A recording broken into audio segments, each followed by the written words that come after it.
Friday suspense.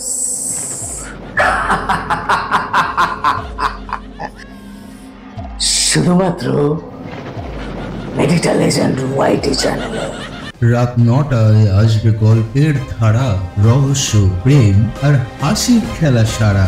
আজকের গল্প ক্ষমতার অপব্যবহার করতে নেই। তারানাথ বলল, ক্ষমতার অপব্যবহার করতে নেই। শুধুমাত্র তন্ত্র মাধ্যমে পাওয়া ক্ষমতার কথা বলছি না, জীবনের সমস্ত ক্ষেত্রেই সংযমের খুব প্রয়োজন, নইলে বিপদ ঘনিয়ে আসে। এইভাবে বড় বড় রাজারাজরাদেরও কি অবস্থা হয়েছে তা জানো?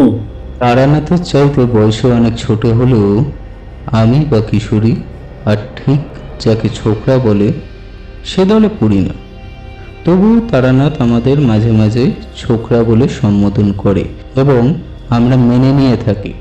কিশোরী বলল, তত্ত্ব কথা শুনতে ইচ্ছা করছে না, বরং ক্ষমতার অপব্যবহার বিষয়ক কোনো জমাট গল্প বলেন তো শুনি। তারানাথ হেসে বলল, কারো সর্বনাশে কারো পৌষ মাস হয়, এ কথাটা একেবারেই কিন্তু মিথ্যে নয়। একটা জমাট গল্প মানে কোনো একজনের ভয়ানক বিপদের গল্প। তো তোমাদের সামনে গল্পের যোগান দিতে হলে দেশে হাহাকার পড়ে যাবে। বললাম, অনেকদিন ভালো গল্প হয়নি, আজ কোনো ফাঁকি চলবে না, কিন্তু আজ গল্প বলতেই হবে। একটা ঘটনার কথা মনে পড়ছে, কিন্তু কারো কষ্ট নিয়ে বা দুঃখের ইতিহাস নিয়ে গল্প ফেঁদে বসতে আমার সংকোচ হয়। তবু বলছি, কারণ এর ভেতর দিয়ে একটা জনশিক্ষার কাজও হয়ে যাবে। জনশিক্ষার ব্যাপারটা গল্পের শেষে মর্যালার মতো জুড়ে দেবেন। এখন আপাতত গল্পে আসুন। তারানাথ আমাদের দিকে ইঙ্গিতবহ উৎসুক দৃষ্টিতে তাকাতেই কিশোরী তার পকেট থেকে পাকিংশোর প্যাকেটটি বের করে সামনে রাখলো। মজ করে কয়েকটা টান দিয়ে বলতে শুরু করলো, দেখো, আমি একজন সাধারণ মানুষ, যাকে সাধক বলে আমি তা নই। কারণ সত্যিকারের সাধনা করবার সুযোগও আমি কোনোদিন পাইনি, পেলেও করতাম কিনা তা সন্দেহ আছে। আসল ব্যাপারের চেয়ে এই পথে পথে বেরিয়ে বেড়ানো, নানান বিচিত্র চরিত্রের মানুষের সঙ্গে আলাপ হওয়া জীবনের এই দিকটাই আমাকে বেশি মুগ্ধ করত। নইলে সত্যিকারের সাধনা করলে আমি অনেক দূর উঠতে পারতাম। তোমাদের এতদিন বলিনি, আমার একবার প্রকৃত তান্ত্রিক দীক্ষাও হয়েছিল, তবে গুরুর নাম বলবো না, তার বারণ আছে। এবং আমার দীক্ষাও হয়েছিল শুভ লগ্নে। তান্ত্রিক দীক্ষা অনেক বিচার করে লগ্ন দেখে নিতে হয়। শুক্লপক্ষে দীক্ষা হয় না, কৃষ্ণপক্ষের পঞ্চমী, সপ্তমী এইসব তিথি খুব ভালো। অক্ষয় তৃতীয়া বা দশহরার দিন হলেও হতে পারে, কিন্তু তন্ত্রমতে এসবের চেয়ে প্রশস্ত দিনে আমার শিক্ষা হয়। যেমন আমার দীক্ষা হয়েছিল সূর্যগ্রহণের সময়। গুরু যজ্ঞ শেষ করে আমার কপালে তিলক এঁকে যখন গলায় পদ্মবীজের মালা পরিয়ে দিলেন, তখন মাথার ঠিক ওপরে সূর্যগ্রহণ লেগে রয়েছে। গুরু আমার কাঁধে হাত রেখে বললেন, তোর উন্নতি হবে, এমন লগ্ন সবাই পায় না। উন্নতি অবশ্য কিছু হয়নি, তবে কয়েকটা ক্ষমতা পেয়েছিলাম, সেটা তোমরা জানোই। গুরু এও বলে দিয়েছিলেন যে, বেটা, সাধনা করলে অসীম শক্তি পাবি, কিন্তু সেই শক্তি নিজের স্বার্থে অপরের ক্ষতি করবার জন্য কাজে লাগালে সর্বনাশ হবে। তন্ত্রের এই নিয়ম, সাবধান থাকিস, পা যেন না ফসকায়। গুরুর কথা মতো চলতে পারিনি, অপরের ক্ষতি করিনি ঠিকই, কিন্তু লোভে পড়ে আধ্যাত্মিক উন্নতির বদলে বৈষয়িক উন্নতি চেয়েছিলাম, ফলে শক্তি কমে গিয়েছে। নেহাত মধুসুন্দরী দেবী বলেছিলেন যে কোনোদিন ভাত কাপড়ের জন্য ভাবতে হবে না, তাই চলে যায় একরকম করে। যাক যাক এসব কথা। তো একদিন বসে আছি এই বৈঠকখানার ঘরেই, সময়টা সকাল। আগের দিন এক বেটা মারোয়ারিকে কোন শেয়ার ধরে রাখলে বলে লাভ হবে বলে দিয়ে বেশ কিছু নগদ লাভ করেছিলাম। পড়তির মুখেও আমার কথায় ভরসা করে সে শেয়ার ধরে রেখে দেয়। পরের দিন মাঝরাতে বম্বে থেকে ট্রাঙ্ক কল পায় যে ওই শেয়ারের দর হঠাৎ বাড়তির দিকে। 7 দিনে কয়েক লাখ টাকা মুনাফা করে গতদিন সে এসে বেশ মোটা প্রণামী দিয়ে গেছে। মনটা বেশ ফুর্তি ফুর্তি লাগছে। এমন সময় দরজার কাছে একজন লোক এসে দাঁড়ালো। পরনে ধুতি আর টুইলের শার্ট আর পায়ে পামশু। বয়স আমারই মতো হবে। আমাকে দেখে লোকটা বলল, আচ্ছা, এটা কি বললাম, আজ হাত দেখা হবে না। তারানাথ কার নাম? লোকটা তারানাথ বাবু বা ঠাকুর মশাই বলল না দেখে তার অভদ্রতায় নিতান্ত চটে গিয়ে বললাম, আমারই নাম। কেন, কি চাই? লোকটা কাছে এসে একটু সামনে ভালো করে ঝুঁকে আমাকে দেখে বলল, হ্যাঁ তাই বটে, তুই তো তারানাথ, আমাকে চিনতে পারছিস না? আমি অবাক হয়ে তাকিয়ে আছি দেখে সে বলল, অবশ্য তোরই বা কি দোষ, সে কি আজকের কথা, চিনতে পারলি না? আমি বীরজাভূষণ তালুকদার। আরো কিছুক্ষণ হাঁ করে তাকিয়ে থাকবার পর আমার মনে পড়ে গেল আমার সেই স্কুল জীবনের সেই ভূষণ। পেছনের বেঞ্চিতে বসতো আর অনর্গল পকেট থেকে ডাঁশা পেয়ারা বের করে চিবোত। তার পুরো নামই বিরাজভূষণই তো ছিল বটে। আমি তক্তপোষ থেকে উঠে তার হাত ধরে বললাম, মাফ কর ভাই, সত্যি আমি প্রথমটা তোকে চিনতে পারিনি। কবেকার সব কথা, চেহারাও একেবারে বদলে গিয়েছে। তারপর কি খবর বল, বস। বিরজা চৌকিতে বসে বলল, খবর ভালোই, রাজা গজা কিছু হয়নি, কিন্তু বেশ কেটে যাচ্ছে বুঝলি। তুই কেমন আছিস বল? সংক্ষেপে বললাম, ভালোই, আমারও কেটে যাচ্ছে। বললাম তুই নাকি নাম করা জ্যোতিষী হয়েছিস, লোকের মুখে দেখি তাকি নাকি ভাগ্য বলে দিস। কলকাতায় এসে ভাবলাম তোর সঙ্গে দেখা না করে যাব না। বেশ করেছিস, তা থাক না কদিন আমার কাছে। বিরজা মাথা নেড়ে বলল, থাকা হবে না, আজকের রাতটা হয়তো থাকবো, কিন্তু কাল সকালেই রওনা দিতে হবে। রাত্রিরে খাওয়া দাওয়া সেরে দুই বন্ধু বাইরের ঘরে চৌকিতে এসে বসলাম। ঘুম আর হলো না, গল্প করতে করতেই রাত ফুরিয়ে গেল। বিরজাভূষণ কলকাতায় এসেছিল একটা মামলার তদারক করতে। ওদের সমস্ত সম্পত্তি বাবা মারা যাবার পর 2 ভাগে ভাগ হয়ে গিয়েছে। এক ভাগ পেয়েছে বিরজা, অন্য ভাগ পেয়েছে তার আপন দাদা অম্বিকাভূষণ। দাদাকে পৈতৃক বাড়ি ছেড়ে দিয়ে নিজে একটু দূরে আলাদা করে বাড়ি তৈরি করে নিয়েছে, কিন্তু সম্প্রতি ভাগাভাগির ব্যাপারে কি একটা ত্রুটি বের করে অম্বিকাভূষণ ভাইয়ের বিরুদ্ধে মামলা শুরু করেছেন। যে সম্পত্তি নিয়ে মামলা তার মূল্য 20,000 টাকার চেয়েও বেশি।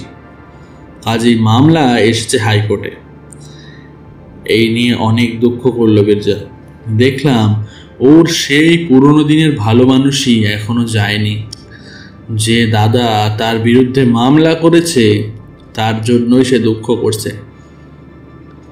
পরের দিন যাবার সময় বিরজা বলল, একবার আমাদের গায়ে চল না, বেরিয়ে আসতে পারবি, দেশের দিকে যা শোনা অনেক দিন, যাবি? কথাটা তো ঠিক। গ্রামে আমাদের বাড়িও প্রায় ধূলিসাৎ হয়ে পড়েছে, থাকার বা দেখাশোনা করবার কেউ নেই। কাজেই কিসের টানে আর যাব। অবশ্য বিরজার বাড়ি আমাদের গ্রামে নয়, মধ্যে আরেকটা গ্রাম পেরিয়ে প্রায় 3 মাইল দূরে চড়াইটিপ নামের এক জায়গায় থেকে সে পড়তে আসতো। স্কুলে পড়ার সময় মাত্রই তার একবার তার গ্রামে আমি গিয়েছিলাম, এখন আর সেরকম মনে পড়ে না। বললাম, আচ্ছা, যাবক্ষণ। দেখি একটু সময় করে উঠতে পারলেই। বিরজা বলল, দেখ দেখ, ওই সব ছেদ কথায় আমাকে ভোলাতে পারবি না। সময় করে উঠতে পারলে মানে কি? তুই কি কারো চাকরি করিস? ওই সব বললে চলবে না, না না চলবে না। সামনের মাসে প্রথম দিকে আমার আবার কলকাতায় আসতে হবে। মামলার তারিখ পড়েছে, সেই দিন তোর এখানে এসে উঠব। তুই আগে থেকে জিনিসপত্র গুছিয়ে রাখিস, ফেরবার সময় তোকে সঙ্গে করে নিয়ে যাব। আমি বললাম, বেশ বেশ বেশ, তাই হবে। পরের মাসে বিরজার সঙ্গে আমাদের গ্রামের স্টেশনে গিয়ে নামলাম। কত বছর পরে সেই হারানো শৈশবের সোনালি দিনগুলো স্বপ্নের মতো মনে আসে। যা যায় তা আর ফিরে আসে না। স্টেশন থেকে আমাদের গ্রাম 7 মাইল, আর বিরজার গ্রাম মাইল 10। স্টেশনে নেমে দেখি আমাদের জন্য গরুর গাড়ি এসে দাঁড়িয়ে রয়েছে। বিরজা ব্যবস্থা করে রেখেছিল অনেক আগে থেকে। গরুর গাড়ি চেপে অনেক বছর পর আবার কাঁচা রাস্তা দিয়ে দুলতে দুলতে যাওয়া এত ভালো লাগছিল যে বিচার করে বুঝতে পারলাম যে শহরে বাস করলেও শহরকে আমি আদৌ ভালোবাসি না। আমার গ্রাম আমার রক্তে মিশে রয়েছে। চড়ুইটিপ গ্রামটা দেখতে ভালো। গ্রামের প্রান্ত দিয়ে বয়ে যাচ্ছে ছোট্ট একটি নদী। নদীর ধারে ঝোপঝাড়। সমস্ত গ্রামে কোথাও খুব ঘন জঙ্গল না থাকলেও ছাড়া ছাড়া গাছপালা প্রচুর। 3-4টে করে পাকা বাড়িও চোখে পড়ল। এছাড়া হয় সবই চালাঘর, না হলে ওই করগের টিনের ছাদওয়ালা বাড়ি। বিরজা আর তার দাদার বাড়ি পাশাপাশি, মাঝখানে একটুকরো জমি। পাশাপাশি কিন্তু মুখ দেখা দেখি নেই।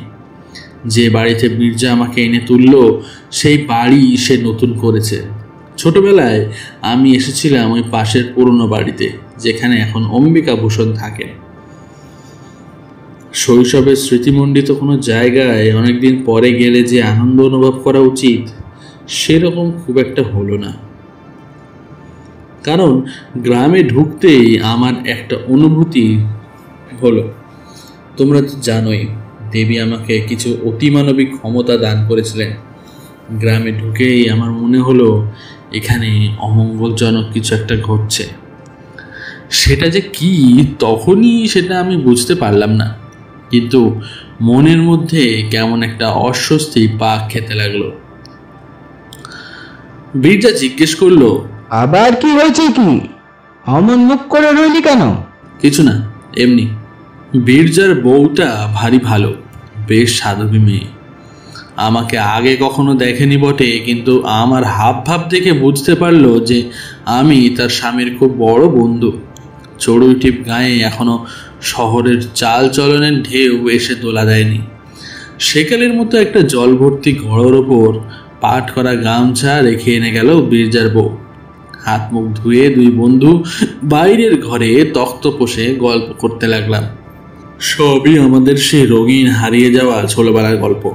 গল্প করছি, কিন্তু ওই পোকায় খাওয়া দাঁতের ব্যথা যেমন সর্বদা সব কাজের মধ্যে জানান দেয়, তেমনই মনের ভেতরকার অস্বস্তিটাকে কিছুতেই মুছে ফেলতে পারলাম না। বহুদিনের অভিজ্ঞতা থেকে জানি যে আমার এই অনুভূতি সচরাচর ভিত্তিহীন হয় না। এই গ্রামে কোথাও একটা খারাপ কিছু ঘটছে, কিন্তু সেটা কি? আমি অন্যমনস্ক হয়ে উঠে যাচ্ছি দেখে বিরজা ভাবলো আমি বোধহয় ক্লান্ত। সে গল্পে ক্ষান্ত দিয়ে উঠে খাওয়া দাওয়া কদ্দূর তা দেখতে গেল। পরের দিন খুব ভোরে উঠে আমি আর বিরজা নদীর ধারে বেড়াতে গেলাম। ছোট্ট গ্রাম্য নদী, কিন্তু কচুরিপানায় তার স্রোত বন্ধ হয়ে যায়নি। বেশ কাকচক্ষু জল ধীর গতিতে বয়ে চলেছে।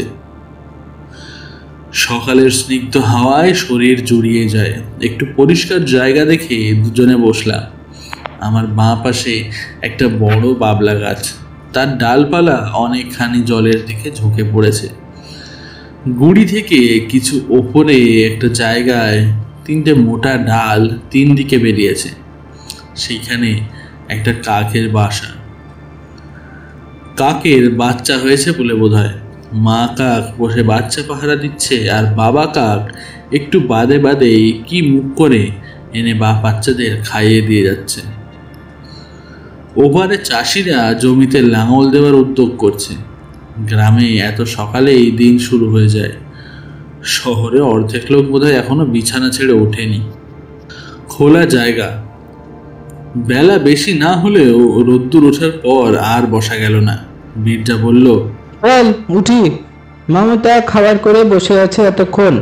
ফেরবার সময় আগে পড়ে অম্বিকাভূষণের বাড়ি। দেখলাম একজন প্রৌঢ় মানুষ, পরনে খাটো ধুতি, বেশ হৃষ্টপুষ্ট চেহারা, আর গলায় এক ছড়া মোটা রুদ্রাক্ষের মালা, বসে বসে তামাক খাচ্ছেন। সেদিকেও না তাকিয়ে বীরজা চুপি চুপি বলল, ওই আমার দাদা। অম্বিকাভূষণ আমাদের দিকে তাকিয়েও দেখলেন না। আমরা বাড়ির সামনে দিয়ে পার হয়ে যাওয়ার আগেই ভেতর বাড়ি থেকে একজন লাল কাপড় পরা সন্ন্যাসী গোছের চেহারার লোক বেরিয়ে এসে অম্বিকাভূষণের পাশে বসে একবার আমাদের দিকে তাকালো। বিশ্রী দৃষ্টি লোকটার। মাথায় সামান্য জটাও আছে। নিম্ন শ্রেণীর তন্ত্র সাধকের মতো চেহারা। জায়গাটা পার হয়ে গিয়ে জিজ্ঞেস করলাম, ওই লোকটা কে রে? বাড়ির ভেতর থেকে বেরিয়ে এলো। তোর দাদার গুরু নাকি? পেছনে ফিরে একবার দেখিয়ে বীরজা বলল, না না না না, দাদা মন্ত্র নেয়নি, তবে সাধু সন্ন্যাসী করবার খুব ঝোঁক। মাঝে মাঝে এমন 2-4টেকে নিয়ে এনে পোষে। এই বেটাকে দেখছি আজ কয়েকদিন যাবত। কিছুদিন শুষে চলে যাবে আর কি। দুপুরে দুজনে বৈঠকখানায় বসে কথাবার্তা বলছিলাম। বহুদিন পরে শহর থেকে বাইরে বেরিয়ে যেন হাঁপ ছেড়ে বেঁচেছি। কোলাহল নেই, লোকজনের ঝামেলা নেই। রোজ সকালে বাজার থেকে শুটকো তরকারি আর আধ পচা মাছ কিনে আনবার তাড়া নেই। এখানে শুধু সকাল বিকেল খাচ্ছি আর বৈঠকখানায় বসেই তামাক খেয়ে আড্ডা দিচ্ছি। পরিবেশও বেশ শান্ত। বেড়াতে বেরোলে মেঠো পথ, বাঁশঝাড়ের নুয়ে পড়া ডগার ওপরে বেশ পাখির ডাক। মনে হয় এইসব ছেড়ে এতদিন ছিলাম কি করে। কথায় কথায় বীরজা আমাকে বলল, আরে নাথ, তুই তো আজকাল শহরে থাকিস, আমার জন্য কিছু একটা ব্যবস্থা করা যায় না? বুঝতে না পেরে বললাম, কিসের ব্যবস্থা? ওইসব দিকে আমার একটা চাকরি হয় না? তুই চাকরি করবি কি রে? তোর বংশে কেউ কোনোদিন পরের কাজ করেনি। আর তাছাড়া সেরকম কারোর সঙ্গে তো আমার পরিচয় নেই। শ্যামা, মনে হচ্ছে দাদার সঙ্গে এই মামলায় আমি পেরে উঠব। যদি জিতি তাহলে সর্বশান্ত হয়ে যাব। তখন তো চাকরি ছাড়া আর কোনো উপায় থাকবে না ভাই। এই কথার উত্তর আর আমি কি দেব তা বুঝতে পারলাম না। চুপ করে বসে রইলাম। রাত্রিবেলা গরমে ঘুম আসছিল না। এই 2 দিন বীরজার বাড়িতে থাকাকালীন মনের এই অস্বস্তির ভাবটা কিন্তু আমার দূর হয়নি। রাত্রিরে শুয়ে এই ব্যাপারে ভাববার চেষ্টা করলাম, কিন্তু কোনো সুরাহা করতে পারলাম না। সকালে বীরজা আর আমি নদীর ধারে বেড়াতে যাওয়ার একটা অভ্যেস করে ফেলেছিলাম। আশাওড়ার ডাল ভেঙে দাঁতন করতে করতে আমরা ভোরবেলা রওনা দিলাম নদীর দিকে। একেবারে স্নান করে তারপর ফিরব।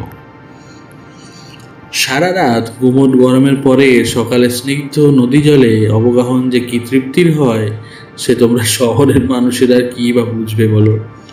জলে নেমে ডুব দিয়ে পরে মাথা তুলে দেখলাম যেখানে দাঁড়িয়ে ডুব দিয়েছিলাম সেখান থেকে বেশ কিছুটা সরে এসেছি। আমাদের ছোট নদী হলো বেশ স্রোতের টান আছে, কি বলিস? অবাক হয়ে বললাম, কিন্তু পরশুদিন সকালেও তো টান ছিল না, হঠাৎ বাড়লো কেন? আরে ও হয়, এমনিতে তো জোয়ার ভাটা বিশেষ খেলে না, কিন্তু অমাবস্যা আর পূর্ণিমার সময় স্রোত বাড়ে। অমাবস্যা কবে? জানি না, 3-4 বাকি আছে বোধহয়। স্নান সেরে গা মুছতে মুছতে নদীর ধারে ঝুঁকে পড়া বাবলা গাছটার দিকে চোখে পড়ল। প্রথমটা খেয়াল করতে পারিনি, পরে হঠাৎ মনে হলো গাছটায় কি যেন একটা নেই। একটা জায়গা কেমন যেন নেড়া নেড়া দেখাচ্ছে। কি নেই ওখানে? পরক্ষণেই বুঝতে পারলাম সেই কাকের বাসাটা।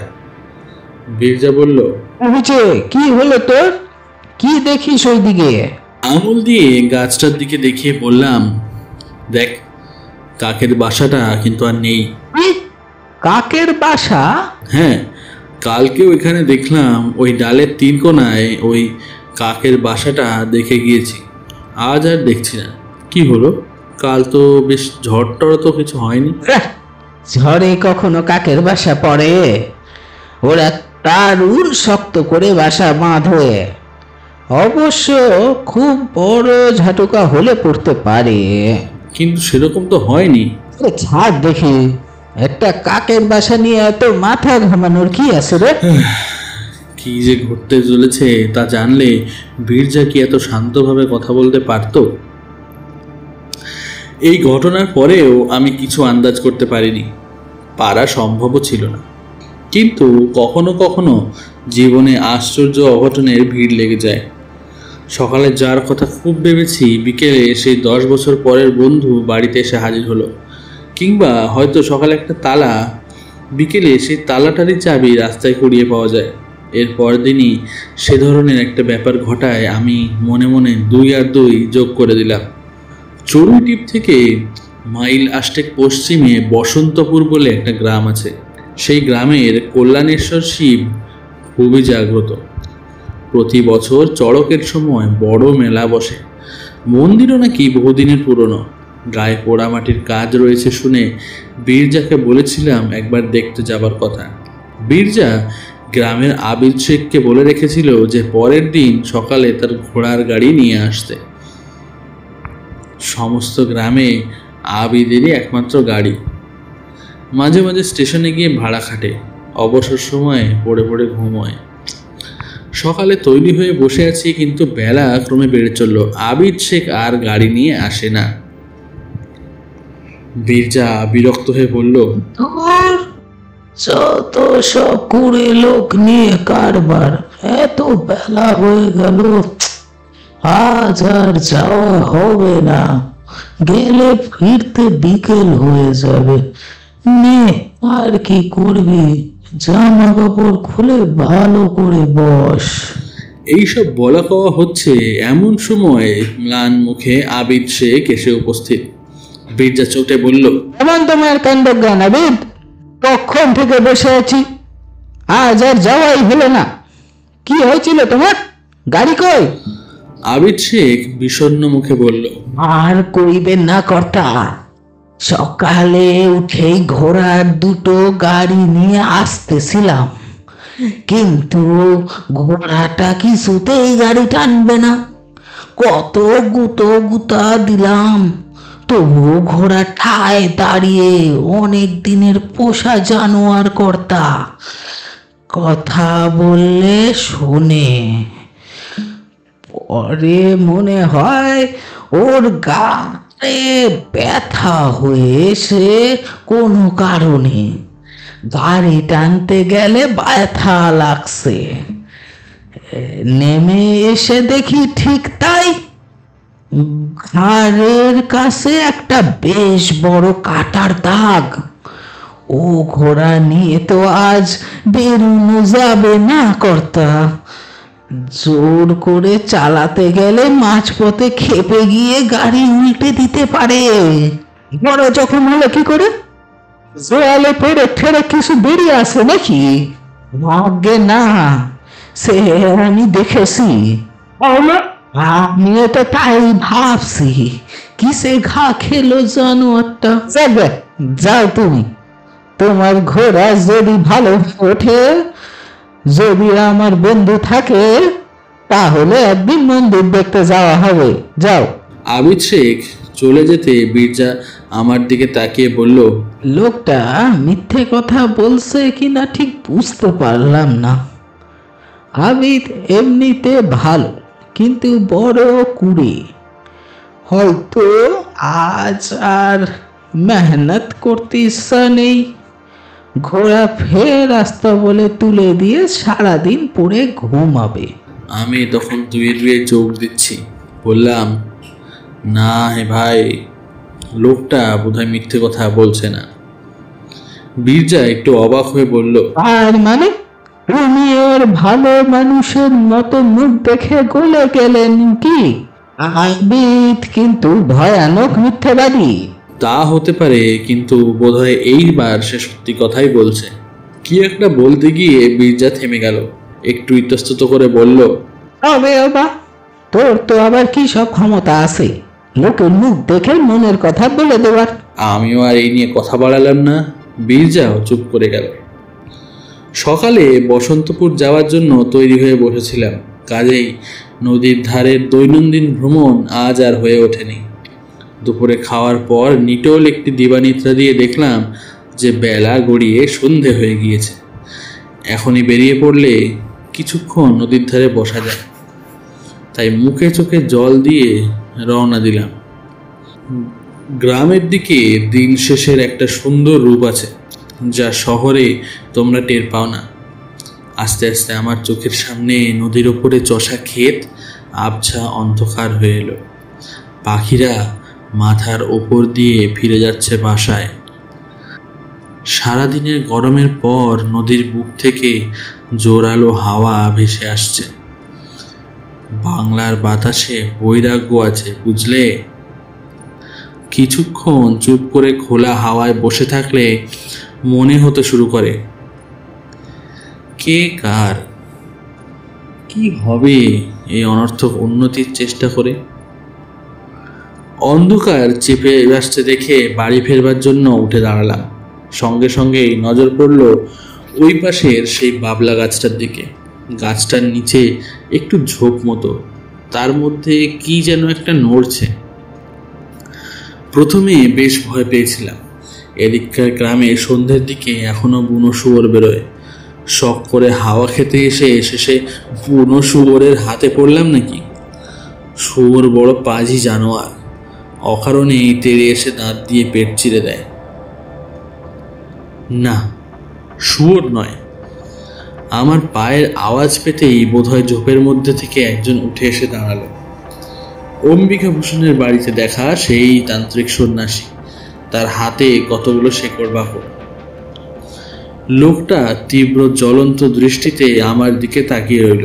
তার চোখের দিকে তাকালে মনে হয় যেন পৃথিবীতে সব আলো, হাসি, গান সব ফুরিয়ে গিয়েছে, যেন কাল সকালে আর সূর্য উঠবে না এবং 5 মিনিটের মধ্যেই আমি মারা যাব।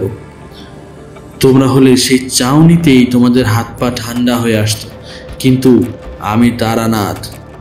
আমারও জীবন কেটেছে ভয়ানক সব সাধকদের সঙ্গে মেলামেশা করে। তারা সত্যিকারের সাধক, আর এই লোকটাকে দেখে বুঝতে পারলাম যে এর কিছু ক্ষমতা আছে বটে, কিন্তু সে নিম্ন শ্রেণীর ক্ষতি করার ক্ষমতা, সেটা বুঝেই মনে জোর পেলাম। লোকটা আমার দিকেই তাকিয়ে রয়েছে। আমি তার চোখে চোখ রেখে বললাম, শ্বেত সর্ষে জোগাড় হলো? মুহূর্তের মধ্যে তার মুখে বিস্ময়, ক্রোধ ইত্যাদি আরো কয়েকটা অভিব্যক্তি খেলে গেল। আমার দিকে এক পা এগিয়ে এসে অদ্ভুত কর্কশ গলায় বলল, তুমি কি করে জানলে? আবার বললাম, কাকের বাসা তো আগেই সংগ্রহ হয়েছে। নিম পাতা কি কালকে পাড়া হবে না পরশু? পরশুই তো অমাবস্যা, তাই না?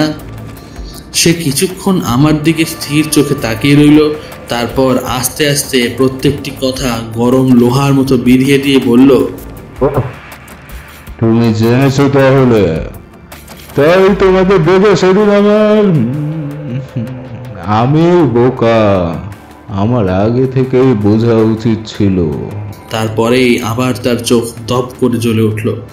মাথাটা সামনে ঝুঁকিয়ে বলল, হবে না, কিন্তু বিশেষ কিছু লাভ হবে না। এক সাধকের অবিচার ক্রিয়া বাধা দেওয়া নিয়ম বিরুদ্ধ, জানো তো? দিয়েও সুবিধে করতে পারবে না। আমার যা করবার আমি তা করবই। বাধা দিলেও লাভ হবে না, আমার ক্রিয়ার ফল হবে। দেখা যাক। সে কয়েক মুহূর্ত আমার দিকে তাকিয়ে থেকে বেশ, দেখো তাহলে। এইরকম বলে পেছন ফিরে হাঁটতে শুরু করলো। খুব মন খারাপ নিয়ে বীরজার কাছে ফিরলাম। আমি নিজের অভিজ্ঞতা থেকে জানি যে এই সব সাধকের ভালো করার ক্ষমতা না থাকুক, ক্ষতি করবার শক্তি খুব থাকে। কিশোরী হঠাৎ জিজ্ঞাসা করলো, কিন্তু আমরা যে অন্ধকারে রয়ে গেলাম, আপনি কি করে দুয়ে দুয়ে চার করলেন বললেন না? তা তো বটেই। গল্প বলতে বলতে আমি ভুলেই গিয়েছিলাম যে তোমরা তো এইসব ব্যাপারে কিছুই জানো না। আচ্ছা বলি শোনো। প্রথমে নদীর ধারের যে বাবলা গাছ থেকে কাকের বাসাটা অদৃশ্য হয়ে যাওয়াতে আমার মনের ভেতরে টনক নড়ে ওঠে। তোমাদের এই জিনিসটা ওই ব্যাখ্যা করে আমি বোঝাতে পারবো না, তবে বহু অভিজ্ঞতায় শ্মশানে ঘুরে একটু একটু করে এটা দাঁড়িয়ে গিয়েছে যে কখনো মুন্ডমালা তন্ত্র অথবা হংস পরমেশ্বর নামে কোনো বইয়ের নাম কি শুনেছো? আমি আর কিশোরী বললাম, না। সেই বইয়ে শ্বেত বগলা নামে এক দেবীর উল্লেখ রয়েছে। তার পুজো করে তারপর উচ্চাটন ক্রিয়া করতে হয়। কারোর ক্ষতি করবার জন্য যে তান্ত্রিক ক্রিয়া তার নামই হচ্ছে উচ্চাটন। অমাবস্যার দিন ছাড়া শ্বেত বগলার পুজো হয় না। ঘোড়া আর মোষের রক্ত মিশিয়ে কালি তৈরি করতে হয়। তারপর কাকের পালকের কলম দিয়ে যার সর্বনাশ করতে চাও তার নাম একটা নিম পাতার ওপর ওই রক্ত দিয়ে লিখতে হবে। লেখার সময় একটা মন্ত্র উচ্চারণ করতে হয়, সেইটা আমি তোমাদের বলবো না। এরপর ষোড়শোপচারে শ্বেত বগলার পুজো করে হোম করতে হবে। যজ্ঞের সমিধ হচ্ছে সাধারণত বেলকাঠ বা জগডুমুরের কাঠ, কিন্তু এই যজ্ঞ করতে হয় কাকের বাসার সরু সরু কাঠি দিয়ে। প্রত্যেকটা কাঠি যজ্ঞের আগুনে দেওয়ার আগে শ্বেত সর্ষের তেলে ভিজিয়ে নিতে হয়। পূর্ণাহুতি দেওয়ার সময় ওই শত্রুর নাম লেখা নিম পাতাটি যজ্ঞের আগুনে দিলেই কাজ শেষ। এবার আগুন নিভে গেলে যজ্ঞকুণ্ড থেকে কিছুটা ভস্য তুলে শত্রুর বাড়িতে নিক্ষেপ করলে কয়েকদিনের মধ্যেই তার ভয়ঙ্কর সর্বনাশ উপস্থিত হবে। কি ভয়ানক! ভয়ানকই তো বটে। সেই জন্যই বীরজার জন্য চিন্তিত হয়ে পড়েছিলাম। রাত্রিরে বাইরের ঘরে বসে গল্প করতে করতে বীরজা বলল, আপনি এমন দেখাচ্ছে কেন রে? শরীর খারাপ নাকি? না, শোন ভূষণ, কাল একটা পূজা করবো ভাবছি। ফর্দ করে দেব, কতগুলো জিনিস আনিয়ে দিস তো। রাত্রিরে পুজো হবে। পুজো? কিসের পুজো?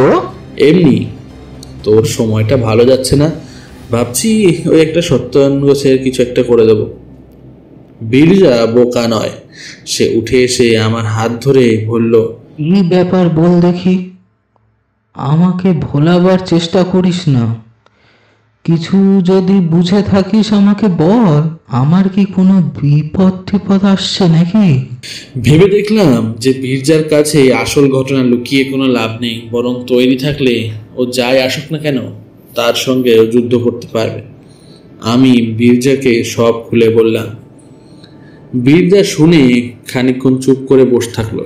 তারপর নিজের বিপদ সম্বন্ধে কোনো কথা না বলে একটা নিঃশ্বাস ফেলে বলল, আবিদ শেখ তাহলে সত্যি কথাই বলেছিল। তা বটে।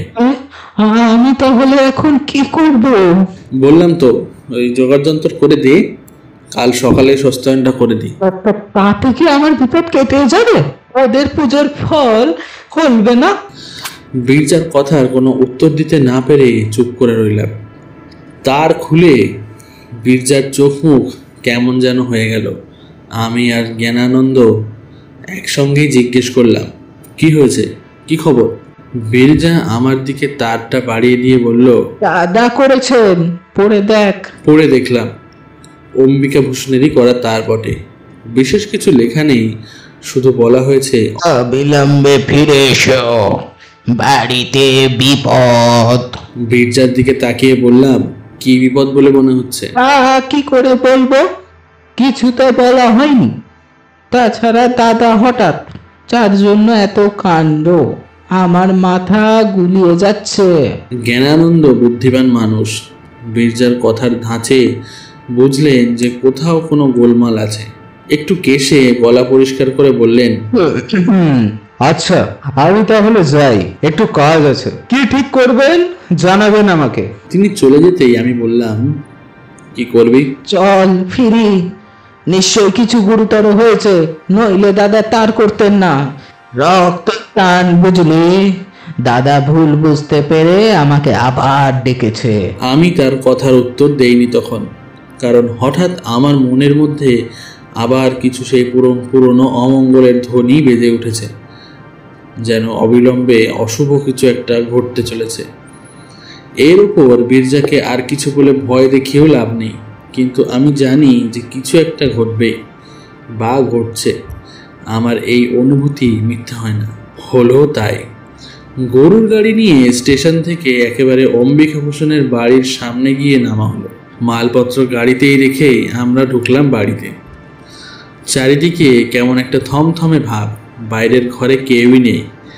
বীরজা অন্দরের দিকে পা বাড়াবে ঠিক এমন সময় স্বয়ং অম্বিকাভূষণ এসে ঘরে ঢুকলেন। বীরজা নিচু হয়ে তার পায়ের ধুলো নিয়ে প্রণাম করে বলল, হয়েছে দাদা, তার করেছো কেন? উত্তরে অম্বিকাভূষণ ভাইকে জড়িয়ে ধরে কেঁদে ফেললেন। কি হয়েছে দাদা, অমন করছো কেন? সন্তুর খুব অসুখ বিরু, আর বুঝে রাখা যায় না। কি হয়েছে সন্তুর? সব আমার দোষ, কোনো পাপ নেই ভাই, আমার নিজের দোষেই আমি পুত্র শোক পেতে চলেছি। আহা, শান্ত হও দাদা, সব ঠিক হয়ে যাবে, অস্থির হোক না। বীরজার স্ত্রী তক্ষুনি অন্দরে চলে গিয়ে সন্তুর পায়ের কাছে বসলো। আমার বুদ্ধি বোধহয় কিছুটা স্থির ছিল। আমি দুই ভাইকে ধরে বসালাম, বললাম, কি হয়েছে তা খুলে বলুন তো। অম্বিকাভূষণ কাঁদছিলেন, বীরজা তার পাশে বসে তার গায়ে হাত বুলিয়ে দিচ্ছিল। বেশ দৃশ্যটা, দুই ভাইয়ের বিবাদ বিপদের স্রোতে ভেসে গিয়েছে। আমার প্রশ্ন শুনে অম্বিকাভূষণ হালকা মুখ তুলে তাকালেন, বললেন, নিজের মুখে স্বীকার করলে পাপের বোঝা হালকা হয়, তাই কোনো কিছু লুকিয়ে নাই বলছি। বীরু, তোর সর্বনাশ করার জন্য আমি এক তান্ত্রিকের পরামর্শে শ্বেত বগলার পুজো করেছিলাম। সেই পুজো। এই অংশটা বাদ দিয়ে বলুন, এটা আমি অনেক আগেই টের পেয়েছি। বীরজাকে বলেওছি। ও, জানতেন তাহলে? যাই বেটা তান্ত্রিক, এ কাজটা আমাকেই করতে বললো, কি আর বলবো। তখন শয়তান আমার বুদ্ধি কেড়ে নিয়েছিল। এই সময় বীরু কাশিতে, বাড়ি ফাঁকা, কাজেই আমিও ভাবলাম সুবিধেই হলো। অমাবস্যার দিন প্রায় সারা রাত্রির পুজো হলো। হোম শেষ হতে হতে শেষ রাত্রিরে কলা পাতায় মুড়ে খানিকটা ছাই আমার হাতে তুলে দিয়ে তান্ত্রিক বলল, যাও, সাবধান অন্য কোথাও যেন না পড়ে, তাহলেই সর্বনাশ। তখনও ভোর হতে দেরি আছে। বীরুর বাড়ির পাঁচিলের পাশে গিয়ে দাঁড়ালাম, হাতে আমার কালা পাতায় মোড়া হোমের ছাই। পাঁচিল ডিঙ্গিয়ে সেটা সব শুদ্ধ ছুঁড়ে ফেলতেই যাব ওর বাগানে। কি বলবো মশাই, একটু মেঘ নেই বা ঝড়ের চিহ্ন নেই কোথাও, অথচ প্রচণ্ড একটি বাতাসের ঝাপটা এলো কোথা থেকে। ততক্ষণ আমিও সেটা ছুড়ে দিয়েছি হাত থেকে। আমার চোখের সামনে বাতাসের মুখে উড়ে গিয়ে তা পড়ল আমারই বাড়ির উঠোনে। তখনই দৌড়ে গিয়ে উঠোন থেকে সবটুকু ছাই নিকিয়ে তুলে নিলাম, কিন্তু তাতে কি আর পাপ যায়? গত পরশু থেকে শান্ত বাবা আমার কেবলই রক্ত বমি করছে। কোনো ডাক্তার দেখেছে? কোনো ডাক্তার কি বাকি আছে? বিকেলে সদর থেকে বড় ডাক্তার এসেছিলেন। নিবারণ কলকাতায় গিয়ে মর্গান সাহেবকে আনতে কাল সকাল নাগাদ এসে পৌঁছাবে মনে হয়। চলো দাদা ভেতরে, সন্তুকে দেখি গিয়ে। আমি একবার যেতে পারি? হ্যাঁ হ্যাঁ, আসুন না।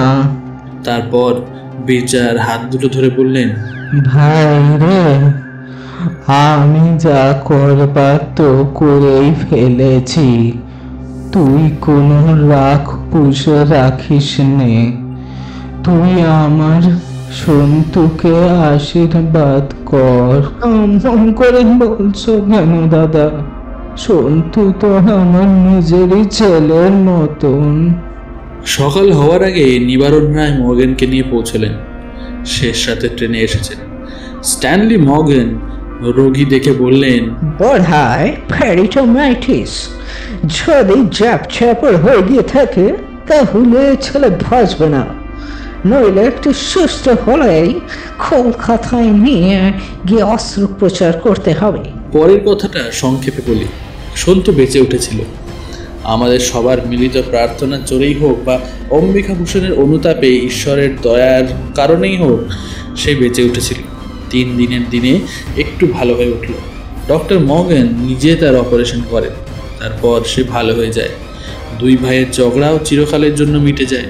কিন্তু তান্ত্রিক প্রক্রিয়ায় অপরের ক্ষতি করতে গিয়ে মানুষ নিজের কি বিপদ ডেকে আনে তা দেখলে তো বোধহয় ভগবানই অম্বিকাভূষণকে একটু শাস্তি দিতে চেয়েছিলেন, নইলে সামান্য বাতাসের চিহ্নও নেই, অথচ অমন কেমন করে হবে? কিশোরী বলল, সেই তান্ত্রিকের কি হলো? সে পরের দিনই লোটা কম্বল নিয়ে কাউকে না বলে ভেগেছিল। প্রাণের ভয়, বুঝলে তো? প্রাণের ভয় তো সবারই আছে, তাই না? কিশোরী বলল, সন্তুর অসুখের ব্যাপারটা তো কাকতালীয় হতে পারে। পাষণ্ড কোথাকার! আর যদি কোনোদিন তোমাদের গল্প বলেছি, ফ্রাইডে সাসপেন্স।